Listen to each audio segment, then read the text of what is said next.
정의의 실천 성리학 남명 조시편입니다. 1501년 7월 10일 연산군대에 태어나서 1572년 2월 21일 선조 때까지 71세를 사셨다. 조식은 외가인 경상도 합천에서 승문원 판교 조원영의 3남 5녀 중 둘째 아들로 태어났다. 그와 쌍벽을 이루는 태계 이황과 같은 해에 태어났다. 조식은 5세 때까지 외가에서 살다가 아버지 조원영이 장원급제하고 벼슬길에 오르자 한성부로 이사해서 아버지에게서 학문을 배운다. 14세인 1515년 부친이 함경도 단천군수로 임명되자 단천으로 이주한 조식은 유교 경제를 비롯하여 천문, 지리, 의학, 병법에 이르기까지 폭넓게 공부했다. 그가 실천과 비판의식을 지닌 선배로 성장한 데는 지방관 생활을 한 부친의 영향이 크다. 어린 조식은 지방 관하에서 생활하면서 백성들의 어려움을 직접 눈으로 보았고 이를 개선할 방법을 학문에서 찾았다.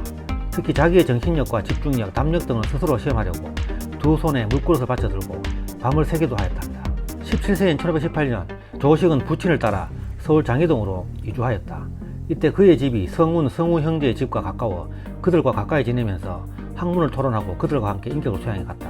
18세인 1519년 기묘사화가 일어나 조광조가 사사되면서 작은아버지인 조원경도 조광조 일포로 몰려 죽자 조식은 벼슬길이 험난하다는 것을 알게 되고 회의를 갖는다. 19세인 1520년에 진사 생원 초시와 문과 초시에 모두 급제했으나 이듬해 문과 회시에 낙방한다. 그 후 과거 준비를 하면서 학문을 닦던 중 대장부가 벼슬길에 나가서는 아무 하는 일이었고 초야에 있으면서는 아무런 지조도 지키지 않는다면 뜻을 세우고 학문을 닦아 장차 무엇을 하겠는가 라는 원나라 학자 허영의 글이 그의 가슴을 친다.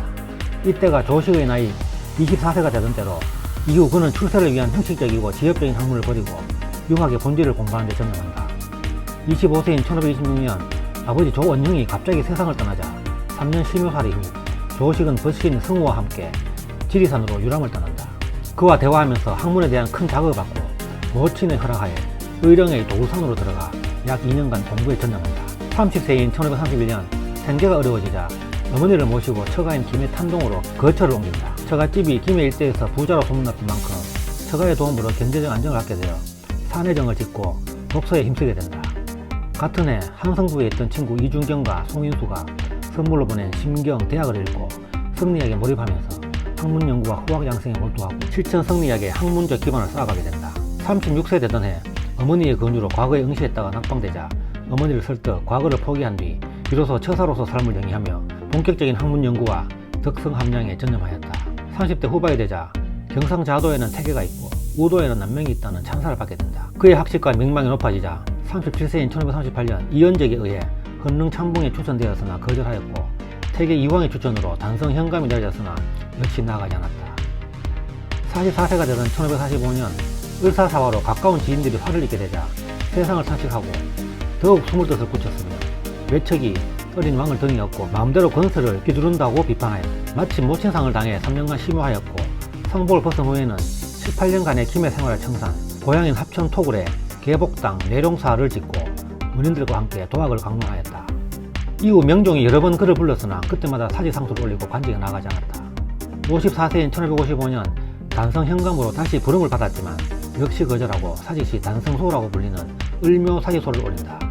조식은 이 상소에서 문정왕후를 깊숙한 궁궐의 한 가부일 뿐이고 명종을 선왕의 나이 어린 고아라고 공개 비판을 하였다. 당시 서슬시 벌은 문정왕후의 건세와 전행을 보면 이러한 일침은 용감하다라고 말할 수밖에 없다. 명종이 하도 기가 차서 아무리 임금이 어질고 못하기로서니 욕을 퍼부어서야 되느냐 며 분개해 조식을 죽여 들었지만 대부분의 대신이나 사관들은 초야에 묻힌 선비라 표현이 적절하지 못해서 그렇지 그 우국충정만은 높이 살만한 것이다 라는 논리로 적극 변호하여 파문은 가라앉았다. 목숨을 건 이 상소로 인해 이후 조식의 명성은 크게 높아졌고 이때를 전후하여 정인홍, 하응도, 박재현 등 후일 그 문화의 대표적인 인물들이 수업하기 시작하였다. 60세인 1561년 지리산 덕천동으로 옮겨 산천제를 짓고 성리학을 연구하면서 오직 학문과 제자 양성에 전념하였고 독특한 학문의 체계를 이루가였다. 이때부터 인근 지역은 물론 서울의 선비들까지 조식을 쫓아 몰려들었는데 이때 그의 문화로 들어온 이가 정타, 김효원, 최연경, 최양, 곽재호 등이었다. 66세인 1567년 선조 즉위 후 이황의 제자들과 이의의 추종 세력 간에 이와 기 논쟁이 벌어지자 그는 이것이 모두 공리공감이라 비판하며 몸소 실천에 힘쓸 것을 호소했다. 이 때문에 그의 제자들 중에는 이황의 제자, 이의의 제자들과 갈등하기도 한다. 특히 율곡이이는 학문을 하면서 실제 체득한 주장과 견해가 없다면서 조식을 호평하기도 하였다. 67세인 1568년 선조가 다시 불러서나 역시 사양하고 대신에 정치의 도리를 논한 상소문 무진대사를 올렸다. 이 상소문 중에서 서리망공로는 당시 서리의 폐단을 극렬히 지적한 것으로 유명하였다. 1572년 1월에 남명에게 병이 있다는 소식이 선조에게 전해지자 선조는 특별히 의의를 파견하였지만 의의가 도착하기 전에 남명은 세상을 떠난다. 숨을 거둔 순간까지도 경의의 중요함을 제자들에게 이야기했고 경의에 관계된 옛 사람들의 중요한 말을 배웠다고 한다. 음력 2월 8일에 산천제에서 자세를 단정히 한 채 조용히 눈을 감았다. 향년 71세였고 스가에 사남 2녀를 두었다. 사망 원인은 등창이라고 전해진다. 선조는 그의 죽음을 애도하여 조회를 파하고 바로 예장을 명하고 부의를 내렸다. 조식은 일생 동안 술을 입에 대지 않고 수행을 하듯 늘 근신하였다. 그는 경의검이라는 당금 한자루를 항상 차고 다녀서 별명이 칼찬 선비였다. 이 경의검에는 안으로 밝히는 것은 경이요 밖으로 결탄케 하는 것은 의이다 라는 글이 새겨져 있었는데 이는 검을 수양도구로 삼아 안으로는 거울과 같은 마음을 유지하고 밖으로는 과당성 있는 실천을 이룩하고자 한 것이다. 이 칼은 조식이 죽기 전 수제자였던 정인홍에게 물려주고 조식 문중에서 대대로 관찰하였으나 한국전쟁 때 분실하고 만다. 그리고 성성자라는 방울 한 상을 허리춤에 달고 다녔는데 자신이 거동할 때 들리는 방울 소리를 통해 농가짐을 살피고 늘 깨어있으라는 자기 성찰의 방울이었다. 이 방울은 맏 외손녀 사위인 김우홍에게 물려주었으나 그 후 행방이 무연하다. 조식의 남명학파는 경상 우도 지역을 중심으로 형성되었으며 이황의 태계학파와 더불어 영남 지역의 학풍을 양분하였다. 학문으로는 내로는 경, 외로는 의를 중시하였으며 승리학을 중심으로 하되 제자백가를 비롯한 불교나 노장사상 등 여러 학문들을 풍부하게 선정하였다. 태계학파가 승리학의 이론적 심화를 중시했다면 남명학파는 승리학의 학문적 실천을 중시한 것이 특징이다. 이런 학풍으로 그의 제자들은 이후 조정에 출사하여 다소가 북인에 참여하였고 인주매란이 일어나자 제자 50여 명이 의병장으로 참전하기도 하였다. 남명과 태계 이황은 서로 동갑내기로 이황이 죽은 이듬해 남명도 세상을 떠나 둘은 완전히 동시대에 살았고 생전에 서로 만난 적은 없지만 일종의 라이벌 관계를 형성하였다. 이황이 그에게 관직에 나갈 것을 권유하자 이황 자신도 여러 번 사직하고 사퇴하면서 자신들은 관직에 나갈 것을 권고하는 저희가 뭐냐며 추궁하기도 하였다.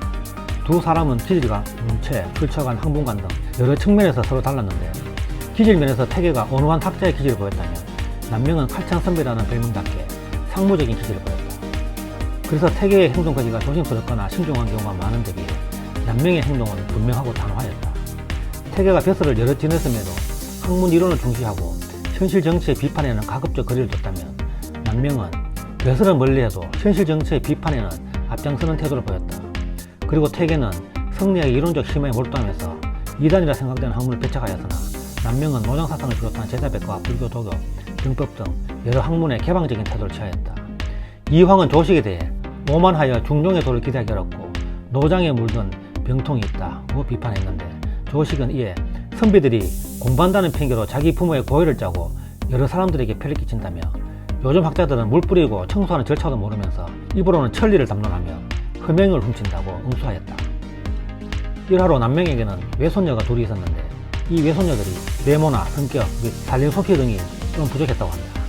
그의 중매로 큰 외손녀는 김우홍에게 작은 외손녀는 곽재우에게 각각 시집 갔는데 그렇게 결혼을 한 김우홍과 곽재우는 각자의 아내와 마찰이 잦았다.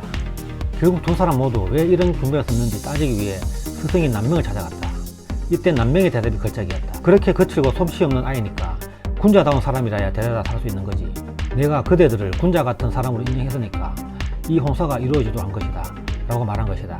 이것이 옛 경상우도 지역에 남아있는 중매할 적에는 건중이도 거짓말한다 라는 속담의 유래가 된다.